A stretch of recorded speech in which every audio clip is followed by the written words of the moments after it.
Have you ever felt like the world of insurance is designed to confuse more than to clarify? Pushing products instead of delivering real solutions?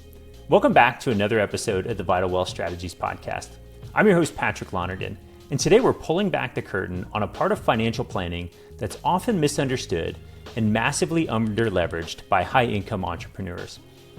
My guest is Wallis Wilkinson Tsai, former Goldman Sachs investment banker, hedge fund investor during the 2008 financial crisis, and now co-founder of AboveBoard Financial, where she helps clients turn insurance into a powerful tool for protection, tax strategy, and legacy planning.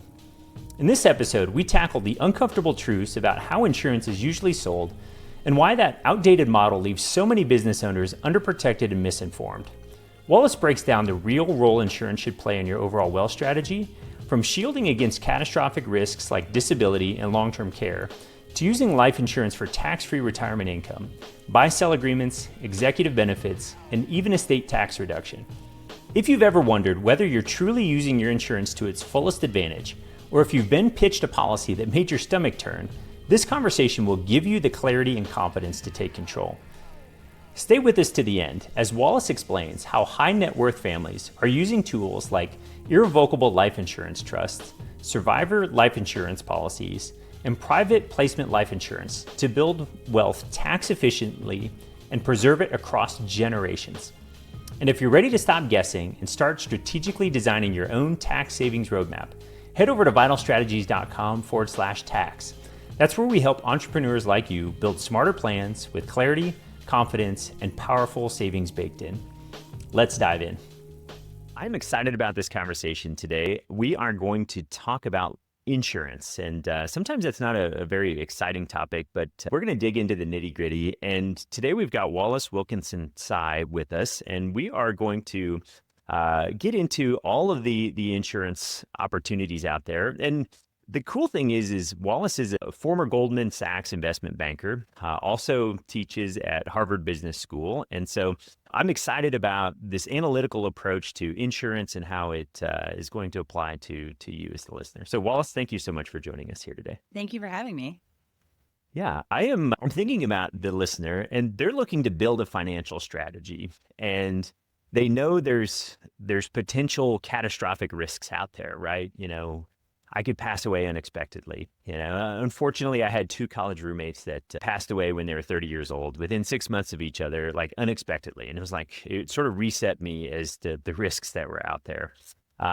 It could be disability. It could be, any number of factors. And so I'm looking forward to getting into this discussion about insurance and your approach, because I personally feel, and we're in the industry, that when you start talking to an insurance salesperson, it doesn't feel good. I don't like the way it works. Their financial interests seem like they're in opposition to mine. So thank you so much for being a part of the conversation today. So I'm thinking about the problems of insurance as a consumer. Okay, I think there's this external problem of, I know there's these risks out there. I'm not sure how to evaluate those risks. And, I've always got this tension between, we'll call it Dave Ramsey, who says, buy term and invest the rest. And I think there's probably some truth to that in the right situation, but there's also the financial aspect of life insurance or insurance products in general, that the math just works and it makes sense to have insurance in the right scenarios. Then philosophically, I touched on this, but buying insurance, the process just doesn't feel good. It feels like there should be a better way. And I feel like you do a great job of bringing that to the marketplace. So I'm looking forward to getting into that here today. So before we do that, can you give us a little bit of your background and how you went from Goldman Sachs and to being in the insurance marketplace? Sure. So as you mentioned, I started out as an investment banker at Goldman Sachs, and I was in the financial institutions group. So our clients were insurance companies, banks, asset managers, and the like. And then I became a hedge fund investor focused on those spaces. And I was actually investing in those types of companies throughout the 2008 financial crisis. And so saw a lot of volatility and learned a lot about risk management.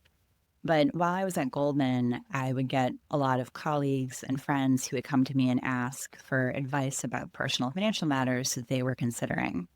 And I noticed that the advice being given in insurance, especially, was often just frankly really bad. Like a lot of sales lines that weren't backed up by any sort of sound Mhm. analysis. And as you mentioned, like just interactions that often don't feel very good. And so when I started Above Board, we initially were thinking about different areas we might focus. And my co-founder and I ended up focusing on insurance because it is such a kind of yucky corner of the financial services Mhm. world in some ways. But also when the products are used correctly, it can be awesome, right? It can deliver amazing outcomes for people and their loved ones if you're making good choices. And that ability to make a good choice starts with accurate, honest analysis. Yeah, I love that. So, can we get into how you go about that analysis? Because I think about when we're looking at these things, there's so many factors, right? It would be great if it was just sort of like an A/B scenario, like we're going to do this or this. But when we look at the complexity of the client's lives, right? There's lots of different factors that need to come in, and we've even found sometimes doing some of our analysis that in this scenario, the insurance makes sense. In this other scenario, it maybe doesn't, with all of the factors remaining the same. So, how do you go about doing that analysis in a complex scenario? Yeah, sure thing. So it varies a bit by product and then obviously by client as well. But when we have a client come to us and they're thinking broadly about all the different product areas that we handle, which includes life insurance, disability insurance, and long term care, we start with the general framework that first we want to make sure that we've hedged the risk of disaster. Hmm. And so that involves things like looking at, you know, is the client at a place where they could just stop working and be comfortable and happy with the lifestyle they have? And if the answer is no, then that suggests that they probably need to think about disability insurance. Hmm. And we'll look at both any workplace coverage they already have, as well as options they could get in the market. And usually the answer ends up being that they need both. Now, on life Yeah. insurance, if somebody has people who depend on their income and those dependents are reliant on that income for the standard of living that the family enjoys, then they absolutely need life insurance to address the risk of premature death. And life insurance can be used to address the risk of premature death. And there are also a lot of really smart, interesting things you can do with it with respect to supplemental retirement planning and estate planning. And I know you work with a number of clients on tax optimization strategies, and it can be super helpful there. But our first order of business is always making sure that we've taken the risk of disaster off the table, right, before we Yeah. go look at those optimizations. I love that. Thank you. And so you touched on one of my favorite topics. We love tax optimization. Can you talk to us a little bit about how life insurance can fit into a tax strategy? Yeah, absolutely. So there's using life insurance for the purpose of building cash value, which is the value that a policyholder or, say, like beneficiaries of a trust, depending on how you're structuring it, can use while the insured person is still alive. And in those cases, we're often analyzing, well, how does this cash value grow inside the insurance policy versus if the client did something else with the money? And Mm. oftentimes that something else is putting the money into a taxable brokerage account. And I think one of the things that we do really well is we run that analysis in a very thoughtful, personalized way. And you mentioned earlier the Dave Ramsey adage of buy term, invest the difference. Mhm. And the way that we analyze it, it actually is possible to reach that conclusion. I think one of the hallmarks of intellectually honest analysis is that it is possible to get an answer that is in your favor and also possible to get an answer that's not in your favor. And so Yeah. when we do this analysis for clients, like there is an objective, clear answer about whether insurance is actually a good tool for this job. And we take into account things like this client's personal tax rate, both based on their income as well as the state they're in. And when working with clients, other advisors such as yourself, we love that collaboration because it allows us to really dial in those assumptions and make Mhm. sure that the conclusion is valid. Yeah. I love that. And one thing that we've seen with life insurance that I think is, and this is where my bias can come in. I think about, um, oftentimes we look at the we'll call the best upside potential. Okay. And when we're going to do the comparison between, an investment portfolio and the life insurance, the investment portfolio potentially has more upside potential. Now, there's times where I see if a client, their goal might not be upside. It might be, what is the likelihood I'm going to get to my outcome, right? Like I want a higher likelihood than I do more upside. And so oftentimes it's interesting to see how life insurance, we might not have as much upside. We might have a more narrow band of likely outcomes, but the fact that we're going to get to the desired goal is up. And it's interesting when you start looking at all of those different factors that it can make a tremendous impact. We've just seen clients' likelihood of success for their financial plan happening go up when they add some life insurance into the mix versus, an investment portfolio. And it was just an aha moment for me to go, oh, this is so interesting when you start factoring in all these pieces and some of the guarantees that can come with life insurance policy that you're going to get to where you want to get to. So good. So can we talk a little bit about disability insurance? I think that's one of the areas of planning that seems to get neglected. I think a lot of people will have life insurance policies like, yep, I understand I need a term policy to make sure if something happens to me, my people I love and care for are taken care of. But I think that same exact statement, if something happens to me, I need my loved ones to be taken care of, can apply to disability, but it doesn't seem to get the same attention. Can you talk to us a little bit about how to analyze some of those needs and what you're typically looking at there for clients? Sure thing. So with disability insurance, the way that we think about it is that if a client is not yet at a place where they're truly only working for fun, then looking at disability options really makes sense. And I think sometimes people view disability insurance as being kind of like a tangential, like maybe you get it, maybe you don't type of thing. And I think that unless you're really at a place where you are ready to retire in the standard of living that you would be happy about, then you can't think of it that way. You really need to think of it more the same way that you do with homeowners insurance, where if you buy a home, like it would be a big mistake to not carry homeowners insurance, right? And so I think that there's that mindset shift that needs to take place where there needs to be an honest reflection on, are you ready to retire? And if the answer in a standard of living you're happy about, and if the answer is no, like you need something that gets you there. And so once the client kind of reaches a point where they're like, no, actually for the standard of living that I enjoy, my continuing to work, at least for a few years, is important, then we can start to explore options. And one of the nice things about disability insurance too is that there's a range of choices you can make about the type of product that you're getting. And so if you're somebody where the answer to that question is, as long as I can make it through the next 5 years, I should be good. You can get a disability insurance policy that only would cover 5 years of benefit, and it's less expensive than one that would cover you until age 65. And so there are different ways that we can help a client tailor what they're getting to actually address the risks that they have.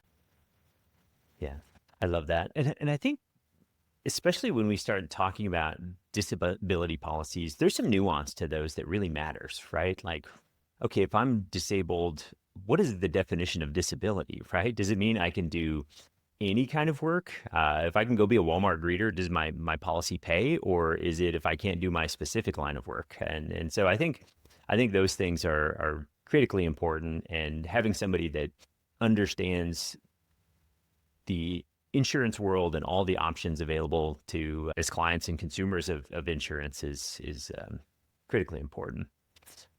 So I also want to talk about business owners. I think there's this thought process of like, oh, I've got enough assets, right? And this goes back to our disability conversation. And term insurance can fit in this equation too. Like, I've got enough assets. If something happens to me, my family will be okay. But I think there's levels where we need insurance, and even if our financial lives are taken care of. And I think of two sort of main pieces there. The first one is we've got business partners. If something happens to me, the business, they may not want to be in business with my wife. My wife might just want to check, and they just own the business. And so I think that's maybe an option. And then there's also I'll call it the estate planning side of the equation. Sometimes our clients have $100 million valuations that they haven't done any business planning for. And so there's an estate tax problem out there.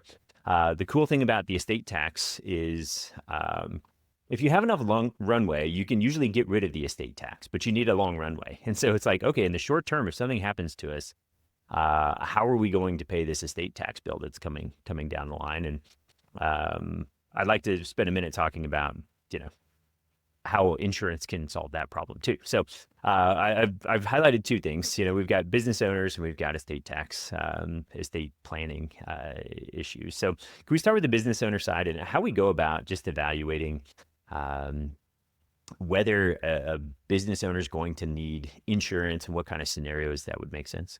Yeah, absolutely. So a number of our clients are business owners, and the framework of thinking about whether you could comfortably retire is very much something in the personal sphere to answer. Mm-hmm. But you're absolutely right that when somebody is an owner of a business, you also want to think about it from the perspective of orderly operations of the business and transferring the business in the event of either disability or of death. And so thinking about how that would work, because it can be tremendously disruptive if that happens and the company is unprepared. So absolutely, there are business planning use cases for both disability insurance and life insurance, and we help clients put those in place to make sure that if any owner or key contributor at the firm either died or were disabled, that would not be a financially catastrophic event for the business. Mm-hmm. And interestingly, for business owners, we found that it can often be advantageous to do their personal coverage for disability insurance, especially, although we've done it for life insurance sometimes as well. But for disability insurance especially, you can have meaningful discounts on exactly the same policy that you would have gotten as an individual if you set it up to go through the business. But then it's also portable. So if life takes you to a different venture or a different role, you can take the policy with you.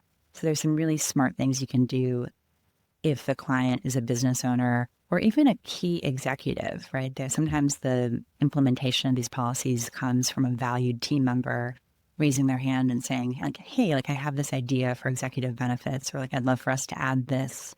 And it can be a great chance for business owners and HR professionals to put something in place that really comes off as thoughtful and forward thinking and making the employees better off. Yeah, I love that. And if it's okay, can we talk a little bit more about the executive benefit piece? Because I think there's so many ways to structure that. And I think there's, the business can be protected if I lose a key person, but then there's also the opportunity to, for the employee to have some tremendous benefit for their contribution to the business. And so can you just walk us through a few of those, maybe like a simplified structure that you've seen? It can be as complex as you want to make it, but it can be hard to outline these things in the framework we've got here with the podcast. But yeah, do you want to just talk a little bit about how executive benefits can work with life insurance policies? Sure thing. So with life insurance, some of the advantages I mentioned earlier about the tax-free growth of cash value, that works if you're thinking about it in your personal planning, and it can also work if you're thinking about it in the context of executive benefits and giving some additional upside through the individual's employment. And then there's another angle on this that I'll just flag in case it's relevant to any of your listeners, that we've had some clients in the past where they're not insurable in the individual market, but they definitely need life insurance. And sometimes these executive plans can actually create an opportunity to get that life insurance because you're doing it with limited or, practically no underwriting. And it's completely above board to do it this way. You just have to find the right program design to be able to implement this. But it can be a total lifesaver for an executive or an owner who, for any number of reasons, can't qualify at this moment in time for private coverage. Yeah. But in terms of the benefits of doing it at the company level, you can structure it so that you're basically offering additional tax advantaged upside that you can use to fund benefits to the employees and incentivize them even to commit to being with the company. And there are a lot of different structural choices you can make depending on what your goals are and what your constraints are. Because oftentimes at the business planning level, different businesses have different goals and constraints around what they were trying to provide to their employee and how much they're willing to pay. And there are a lot of levers you can pull to dial in the plan that optimizes for what you're going for. Yeah, I love that. And so just maybe a few things that you can feel free to correct me on. The nice thing about using, I'll say, life insurance as an executive compensation plan is I don't have the same ERISA rules that I do with the 401k. I don't have maybe necessarily testing limits and that type of thing. I can go, I'm going to carve out my executive team and they're going to get this benefit. And I don't need to worry about some of the other employees in that mix. Is that an accurate statement or not? So we generally like to make sure we're working with the HR professional because we're not lawyers ourselves, and we want to make sure that the company is comfortable with how it's being set up. There are things you need to consider with respect to fairness and how the plan is structured. There are some bright lines about things you cannot do, but the general idea that it's okay to offer an executive benefits plan where you might have some benefits that are available to, say, like the top 20 executives that aren't available to the other 800 people. Sure. That is definitely like a well-established thing that's okay to consider. But then, yes, when we're implementing, we want to make sure that the way that we're doing this is absolutely comfortable for the HR folks who need to ultimately sign off on it. Sure. Yeah, no, that's good. And I've seen I saw this in the context of a bank that we were working with. They had this strategy already in place, but what they would do is they would, fund these life policies, and then they would gross up some additional, because it was effectively a taxable benefit to the employee. So they would gross up some of the tax that the employee would have to recognize for this benefit, and then they got this asset that was accumulating tax-free cash value for retirement. And, I'm not exactly sure how the death benefit worked out. If the, family received some of the death benefit, the business received some. Can you give us a little bit of maybe just clarity on how those pieces come together? Am I on track where generally that, the business will help with some of the tax side, and then how does the death benefit play out? Is that owned by the employee? Is it owned by the business? What happens there? Yeah, so with all these company or business use case insurance plans, I would say that you have some different design choices. And whether or not it makes sense to have individual ownership or company ownership depends in part on the size of the company and what you're trying to do. But typically what you'll see is that the company is the owner. But also with insurance policies, you do have the ability to transfer these assets in the future. And so there are some scenarios where down the road, you might choose to transfer ownership of a life insurance asset. But generally, you would set it up with company ownership. And, certainly if you're doing something like a buy-sell agreement, if there's more than like a couple people involved, you're almost always going to see it as, company owned and company as a beneficiary. But it really depends on what you're trying to achieve, how big this team is that you're covering, in terms of what structure makes sense for that individual client. Now I'd like to just shift to estate planning, if that's okay, because I think this is sort of the second piece of the discussion where, okay, I don't need insurance for my, I'll say, lifestyle anymore. Now I've got a separate set of problems. I've got maybe some liquidity needs. I've got a tax bill that could be coming due. Can you just walk us through some use cases for life insurance when it comes to estate planning, just to get our listeners' sort of minds thinking about how this could apply? Absolutely. So one of the benefits of using life insurance for estate planning is that when you work with a qualified attorney, you can put it inside of a trust and effectively remove it from your taxable estate. And the value of that is that the future appreciation of that insurance asset happens outside of your own personal balance sheet and therefore is not subject to future taxation. And the other nice thing about life insurance as a tool for these trust-owned estate planning strategies is that you don't have an annual tax bill from the insurance policy.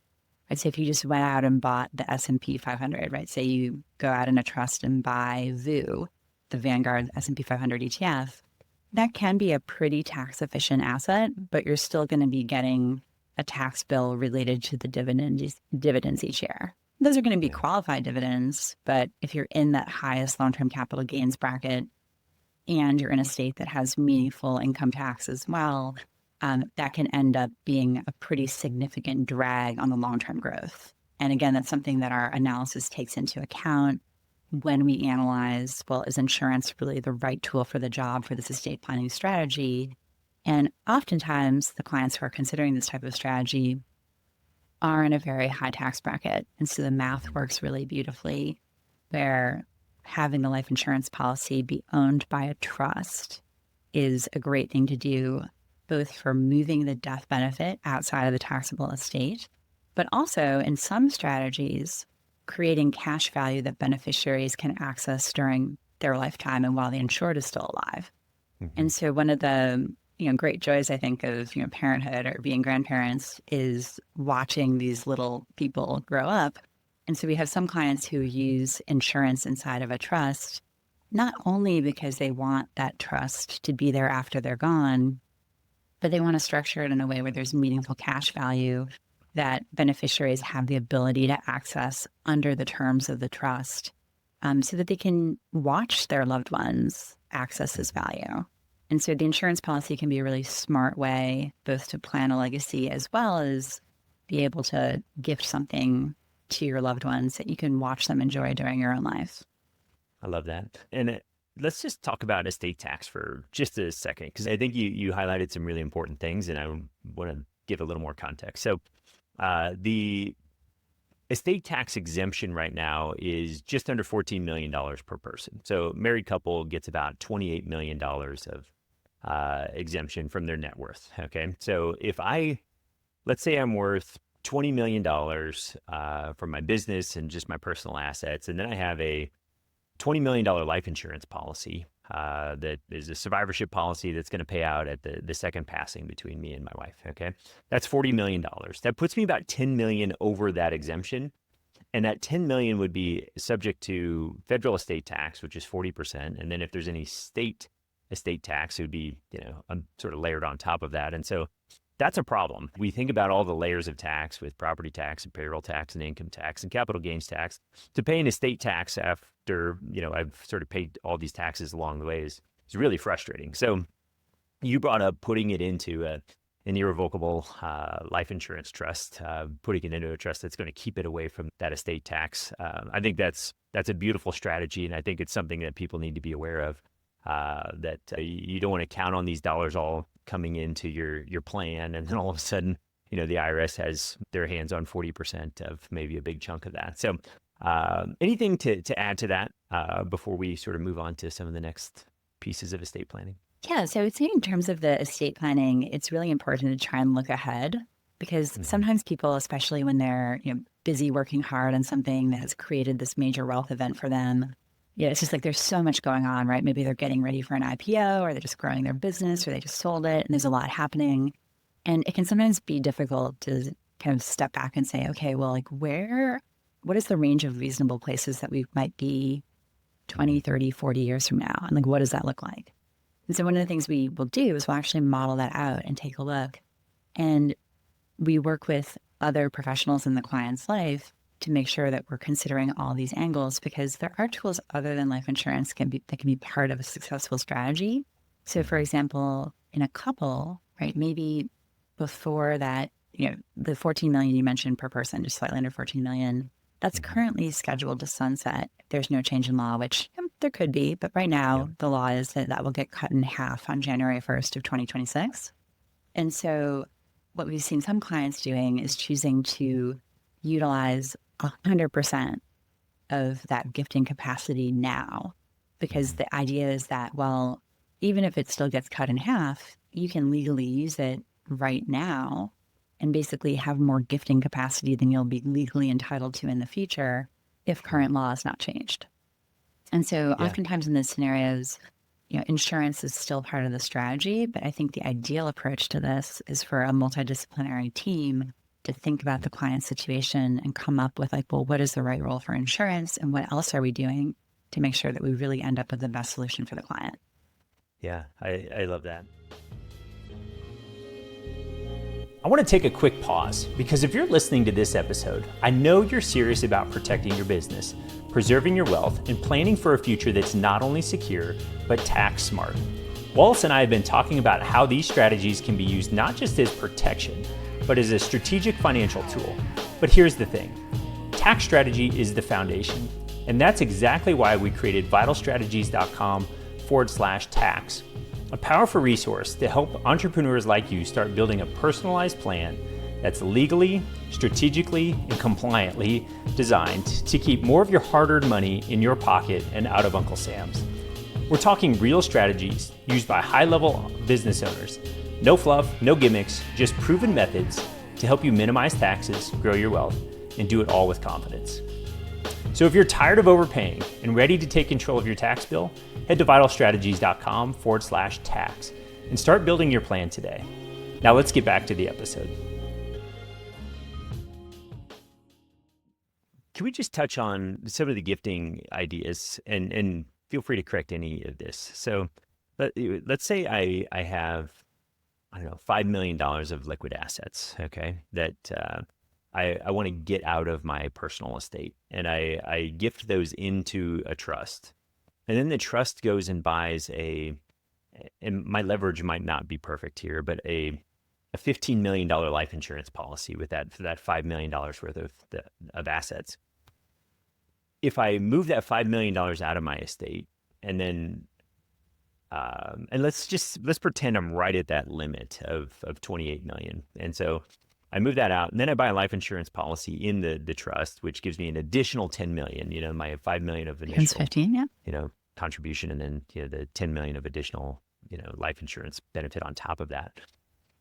Is that entire 10 million totally exempt from the estate tax then? Excuse me, all of the assets inside of that trust would be exempt from the estate tax? Yes. If you worked properly. with a lawyer who helped you structure that correctly, then yes, that is how it works. And to get that initial 5 million in there are some different ways to do that. I'll just share a couple of things that we see. And, I'm not an estate planning attorney myself, but we work with a lot of estate planning attorneys. So I'm just sort of a layperson, an informed layperson perspective on what we see people doing. One way is to utilize a portion of your lifetime exemption, right? Like you as an individual have a little bit less than 14 million. So you could just choose to use 5 of it for that theoretical insurance policy that you're talking about. Another strategy that we see people doing sometimes is utilizing annual gifting power for a life insurance policy. And there's an interesting thing that is available, and we always recommend that a client should discuss this with their estate planning attorney if it's something that might be of interest, and if it frankly makes sense given the structure of their family.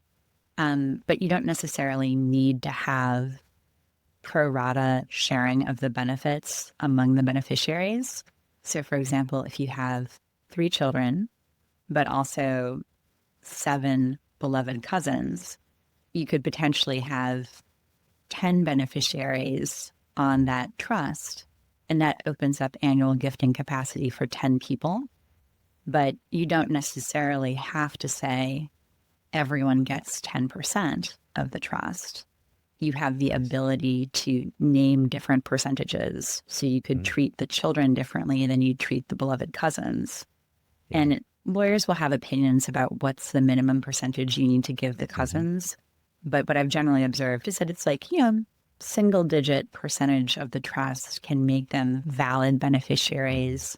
And so if you think about that, right, say you choose 2% as your number, then you're doing 2% times the 7 cousins equals 14% going to the cousins, and the remaining 86 can be divided between the 3 children. So there are different ways to approach this. I'm just sharing one example of something people might want to consider. Yeah, I love this. And so what we're talking about now is the annual gift tax exclusion, which I can give a $19,000 gift in 2025 to I've got 3 daughters. I could give $19,000 to each one of them. They don't have to claim it as income. I don't get a tax deduction for it, but and my wife can also do the same. She can give $19,000 to each one of my daughters, so they all can get $38,000. And so what you're talking about here is like, oh, I'm going to add in some cousins and other family members. And now I'm going to start to lever that 19,000 up. If I've got 10 people involved, now I'm giving $190,000 and my wife's doing the same. We just got $380,000 transferred tax-free. And then if I want to add life insurance into the mix, right, I might take that 380 and be able to buy a multi-million-dollar death benefit with those same dollars. And every year, as long as I'm alive, I can keep funding that policy the exact same way. And I think the thing you were highlighting there is, okay, I'm getting $380,000 into this trust fund, this life insurance policy, but I don't have to give 10% of this to the cousins. If I've got, it doesn't have to be a proportionate share of the benefit. And again, that share, we can figure that out with the legal team. But I love the financial alchemy that I think we're creating here using these strategies given to us by the government and figured out by, super sharp people that look at the code and figure out ways to do this. So I love that idea. I think that's fantastic. Yeah. And it aligns with how a lot of us think about our loved ones, right? Like they're like the really close family members, like children. And then there are other folks where like you love them, you support them, but in a way that's maybe a little bit different from how you would think about your children. So it's nice that the trust structure can reflect that reality. Yeah, that's fantastic. I love that idea. I feel like there's probably a million different ways we can go about, talking about how to structure the estate planning. So we're talking about utilizing these gifting options to maximize the value of the estate. Anything else that comes to mind from a pure estate planning perspective that you see put into place that you think is kind of a unique strategy that life insurance solves versus, using a different tool? Yeah, so a couple of things come to mind. One is being thoughtful about the state framework for estate taxes that you're in. I'm based in New York City, and my company, AboveBoard Financial, is licensed to do business in the vast majority of U.S. states. But we see a lot of New York clients just because we're headquartered here. And New York does have a unique estate tax regime. And there's some planning that needs to take place if you're doing planning in New York that's different from what you would do if you were almost anywhere else. So I think being thoughtful about how you're structuring those trusts to be compatible with the state you're in is a really important consideration as well. And then the other thing that can be interesting with respect to estate planning and life insurance is thinking about what assets in your portfolio might benefit from being inside of a life insurance policy and how you can achieve that outcome in a good way. So you had mentioned earlier about investment portfolios and whether the returns are, higher or lower than we can get within a life insurance policy. And there are actually some types of life insurance policies where a professional advisor who, the client has chosen and feels reflects like how they are comfortable thinking about their investments, a professional advisor can actually manage the assets inside the life insurance policy. That particular type of insurance is called private placement life insurance, PPLI, and it's a type of variable product, meaning it's not just insurance, it's also a security. And that can be a really interesting vehicle for when somebody has like types of assets that might not be readily available off the menu of what you could get from other insurance policies. But sometimes the kind of regular whole life or registered variable product is the best tool for the job if somebody's attitude is simply, I want to do, I'll call it the Warren Buffett strategy because he's publicly said that he thinks this is a good strategy for long-term wealth creation, but buying the S&P 500. I mean, you can actually do that. And if you pick the right carrier, many of the carriers offer a low-cost indexed S&P 500 strategy. So if anyone listening to this is thinking like, oh man, like all the insurance investment choices are these like high fee actively managed things, that's really not true anymore. There is variation between carriers, which we help clients navigate. But if your goal is to just go out and get a low cost indexed portfolio, you can absolutely do that with a number of variable products. So I think that being thoughtful about what type of assets you want exposure to for your long-term estate planning is important. And then we can help you think about, well, like which insurance vehicle might be the right tool for getting this tax advantaged aspect on those assets. I love that. And I think one thing we remind clients of regularly is life insurance is a tax wrapper. Okay. So if I own an asset inside of that tax wrapper, it's going to get different treatment than if I own it outside of it. And then you start thinking about the leverage of the death benefit. It's like, okay, there can be some real benefit to setting aside our preconceived notions of life insurance and just looking at this as a tool. Is it going to be the most effective tool to help me get to where we want to go? And at AboveBoard, I love what you're doing there and taking that analytical approach and going, hey, this is the best tool, or no, it's not. We'll give you an honest answer on that. So I think that's fantastic. Now I'd like to talk about the types of insurance and, why whole life versus universal life versus variable universal life, and, all of the variations. And so, I'll ask that question. All right. Wallace, now if it's okay, you touched on the different types of policies just a second ago. When do I know when the right policy, what type of policy I could use? Because that also seems really confusing. I've got a whole life policy, and we could maybe get into defining what these different things are, but I've got a whole life policy as an option. I've got a universal life policy, which I think can have some variations underneath it. I could have a indexed universal life. I could have a variable universal life. I could just have a universal life that almost seems like it's an interest-based product. So can you talk to us about, when we should use, again, these are all, I think, tools, and they all have their appropriate use, when we should consider these different tools and what scenarios they can make sense? Yeah, absolutely. That's a great question. And I think that it also touches on something that's critically important, but often lacking, which is that it's really important for clients to know what they own. And we've met a lot of people who come to us with policies they got elsewhere. And that often happens because they're surprised or disappointed by how the policy is performing. And it usually boils down to the fact that they were not advised about what this thing really is and how it works over time. And I'll give a couple examples of that as well. But at a high level, the way that I think about putting insurance into different categories is that the first question is it term or is it permanent, right? And so term is temporary. It's designed to last for a certain period of time. It can be very helpful if your goal is to hedge the risk of premature death, but it's not designed to last your entire life. Then within permanent insurance, that has a lot of different categories within it. And sometimes people use the term whole life to talk about any policy that's designed to last your entire life. But that's actually technically incorrect. Whole life is actually a subset of permanent. So if you think that permanent insurance is ice cream, then whole life might be mint chocolate chip. Mm-hmm. And whole life is a very specific design of policy. And it is characterized by having very strong guarantees. Now, I'll caveat that when I speak in generalities here, there's always this question of isn't there this one small carrier that does it a little bit differently? And yes, that's absolutely true. But I'm talking about kind of the major providers who generally and consistently have offered these products for decades. Typically with whole life, what you'll see is that it has very strong guarantees with the opportunity for additional upside through dividends that are technically not guaranteed, but for most of these major carriers, or really for all of the major carriers, have been consistently paid every year for over 150 years at this point.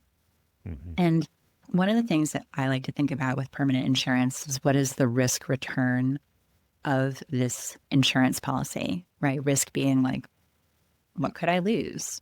In what scenarios would I kind of feel like, oh, wow, this thing is not going great? Whereas return or reward is about what could I make? In what scenario would I look back and be like, wow, that policy is knocking it out of the park in my portfolio. I'm really glad I have it. And with whole life insurance, I think of that product as being more of a fixed income-like instrument in terms of the risk return. You're not going to have, 9% returns from that policy, but you're also not going to have a big down year, right? There's a baseline of crediting growth that's guaranteed. And then you get this dividend on top, which dividends can change over time with things like interest rates.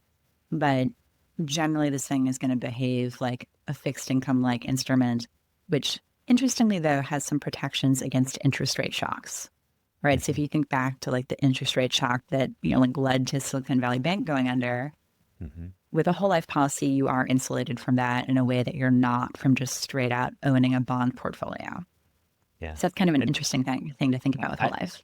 yeah, I think you're hitting on a fantastic point here. I'm going to highlight a few things that I believe you just said. One of the great things about whole life is when I see an illustration, when you show me an illustration when I'm buying it, 10, 15 years from now, it's not going to be that different.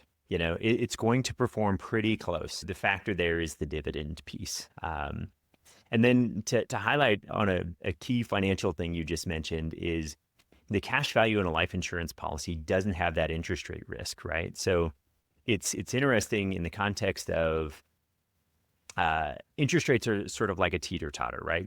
When interest rates start going up, my bond value goes down. And so if we're thinking of this as an interest rate sort of play, right? Like it could be an alternative to my bond portfolio. As interest rates start to go up, my bond value comes down. And the opposite is true, right? When interest rates go down, my bond value comes up. But if we look back to your example of the interest rate sort of spike that caused Silicon Valley Bank to fail, we could have, interest rates start going up. I can pull my cash value, if I want to. I can take a loan against my cash value at a potentially predetermined rate and then go reinvest if interest rates are 14%, and sort of take advantage of that. And I don't have any concern about the value of my cash value going down because of those rising interest rates. When I think about the risks out there, we were talking about risk, right?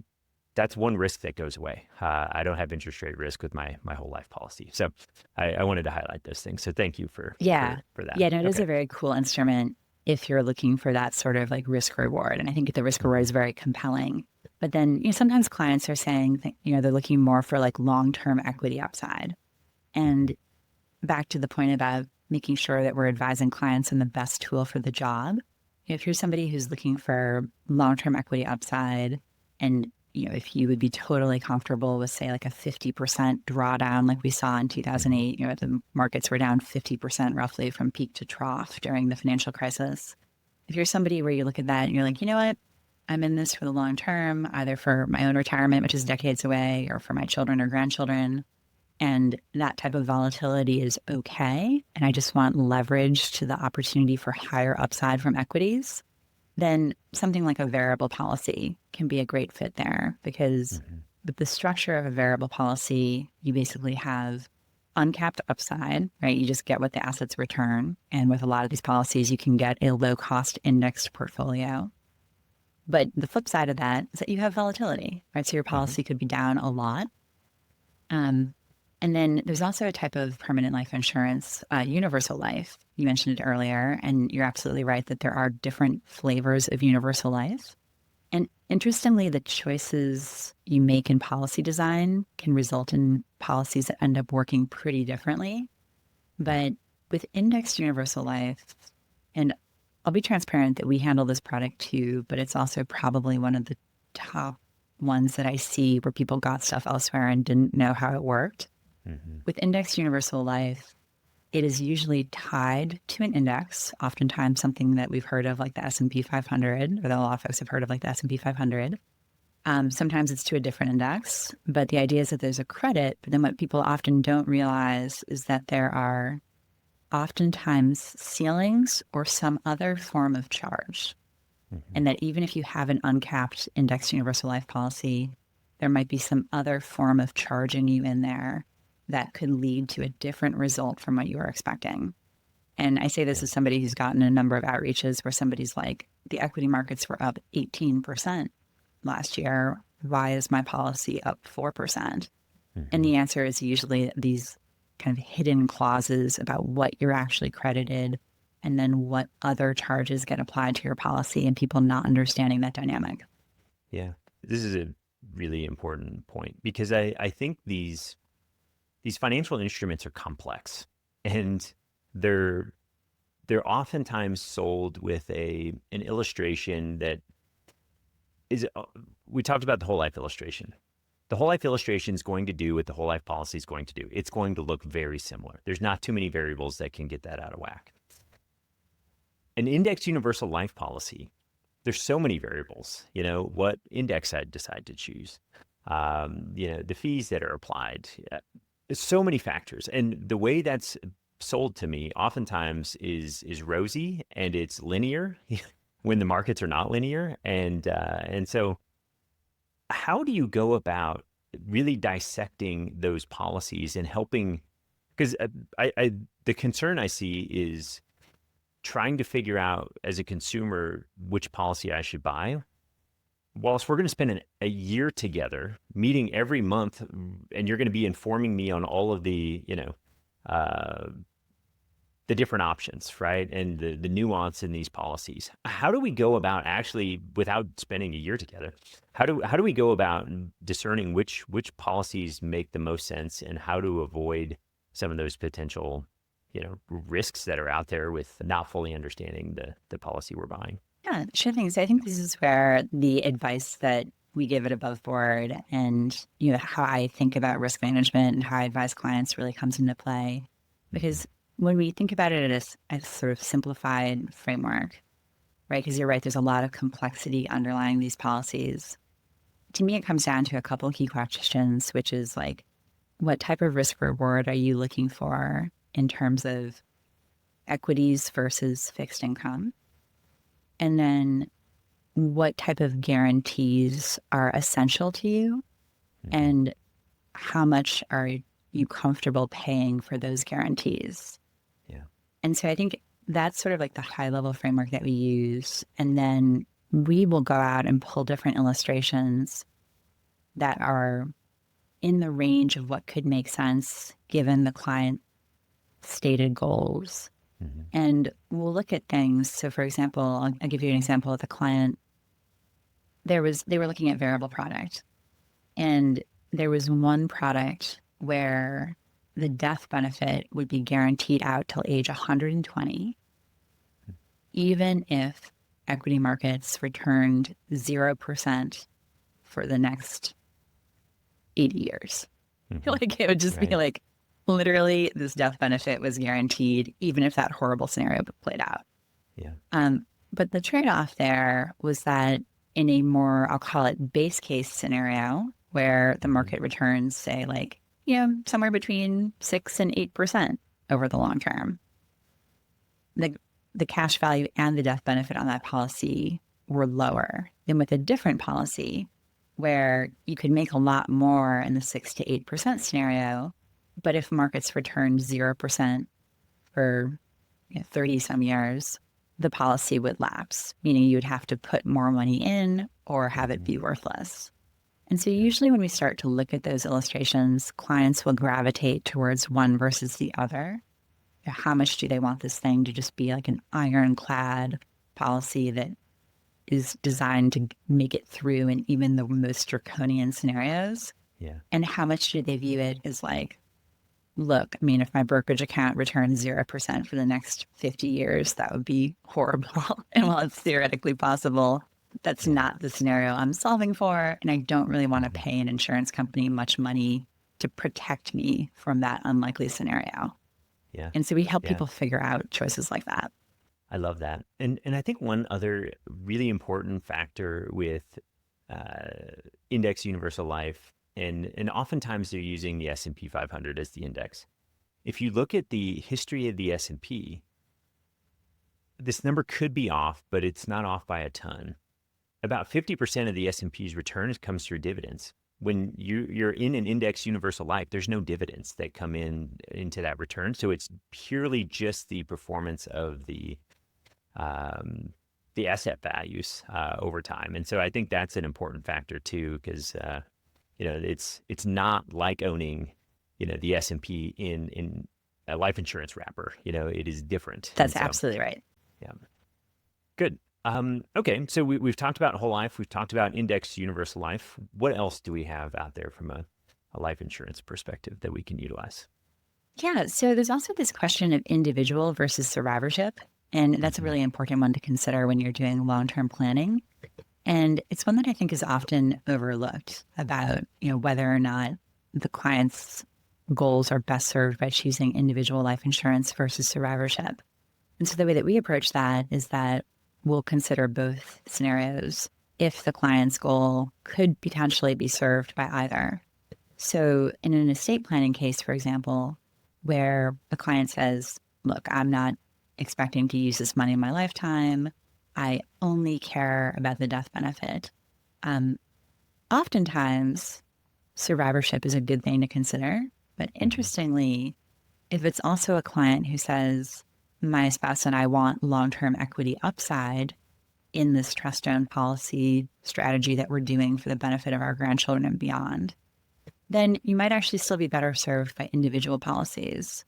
Because while there are survivorship variable policies available in the market, and sometimes those are great, sometimes you actually get better death benefit if you do two individual policies. And so we like to triage these different choices and really diligently think through the different options that exist. And oftentimes there are some trade-offs that clients will need to decide, like, well, what feels more important to them? You know, are they optimizing for a scenario where they live kind of a normal to extended lifespan? Or do they want to optimize for a scenario where maybe things don't go so well and they are gone prematurely? And so people have different feelings about that. But sometimes the policy type that you choose can really make a big difference in what you get for your money and the return on investment.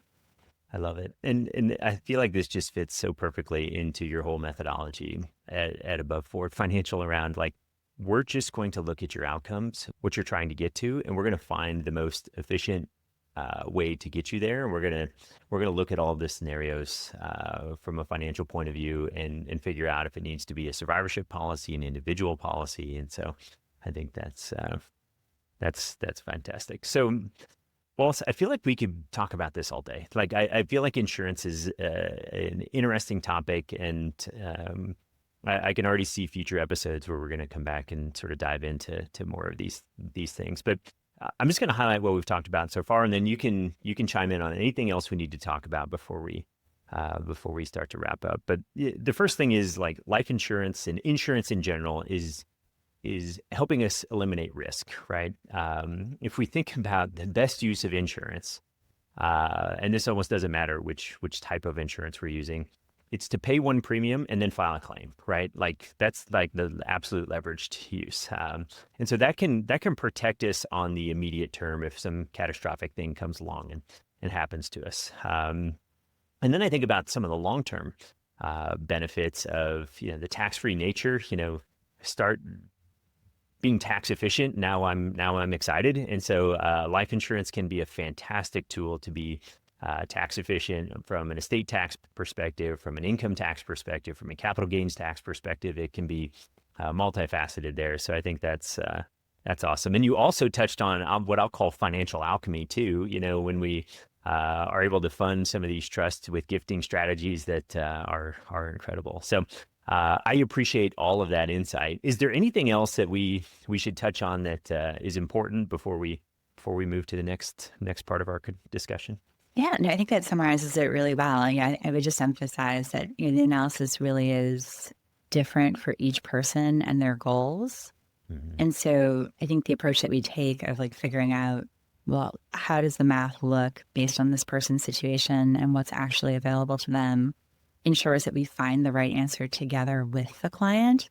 Yeah. And that I would encourage listeners, if they have sort of preconceived notions about different types of insurance, to try to, like, lean into those questions or preconceived notions and really, like, test them, because sometimes what people think they've heard, or maybe even what they experienced with the past policy, is very specific to what they had, and that there's a way to do the insurance that is just different and better.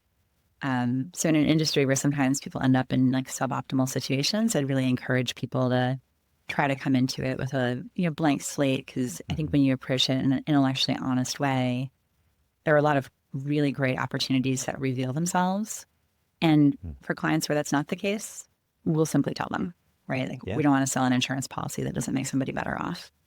I love it. So, Wallace, you've done something that I think is pretty cool. If you've got a landing page for our listeners, if they go to aboveboardfinancial.com/vital strategies, there's a number of resources. You can get on the email list, you can get a quote, you can just book a call. I think all of those things are tremendous. And so if somebody feels like they have an insurance need that they need to be addressed, I think that's a fantastic place to go. And we'll have that in the show notes. But again, it's AboveBoardFinancial.com/vital strategies. And I think it's a great place to start to sort out. When we think about the entrepreneur that's listening to this, there's risks out there, and let's take those risks out of the equation, right? From a financial perspective. And so typically we can do that with, repositioning some assets and using the leverage of, the insurance products, whether it's disability, life insurance, even long-term care insurance. If that's something somebody wants to get into, you help with all of those things. So I think this conversation is fantastic, and really can just take care of the people that you care about, and your own success too. Just looking at how these tools can be used from a tax strategy perspective as well, I think is fantastic. And then we think of the other side of that. If I don't take care of these things, the potential downside, the things that could happen to my family if this trajectory I'm on all of a sudden stops. And that's a little scary, as a husband and a father. It's like I worry about those things. And so we carry a pretty healthy amount of insurance on all the different categories, just because I don't want the people I care about to be left hanging. So this has been fantastic. Thank you so much for tuning in to this episode of the Vital Wealth Strategies podcast. I truly hope you found this conversation with Wallis insightful and valuable, especially if you're looking to build a stronger, more strategic foundation for your business and your legacy. If this episode sparked an idea, gave you clarity, or simply helped you see things from a new perspective, I'd love for you to share it with someone else that could benefit. Whether it's a fellow entrepreneur, a business partner, or a family member, let's spread the knowledge and elevate the way we all build wealth. Don't forget to hit the follow button so you never miss an episode. We've got another power-packed conversation coming your way next week. And remember, you're a vital entrepreneur. You're vital because you're the backbone of our economy, creating opportunities, driving growth, and making an impact. You're vital to your family, building a life of abundance and intention. And you're vital to me because you're committed to growing your wealth, leading with purpose, and creating something truly great. Thank you for being a part of this incredible community of vital entrepreneurs. I appreciate you, and I look forward to having you back here next week on the Vital Wealth Strategies podcast, where we help entrepreneurs minimize their taxes, master wealth, and optimize their lives. And if you're ready to take the next step, don't wait. Visit vitalstrategies.com/tax to start building out your custom strategy today.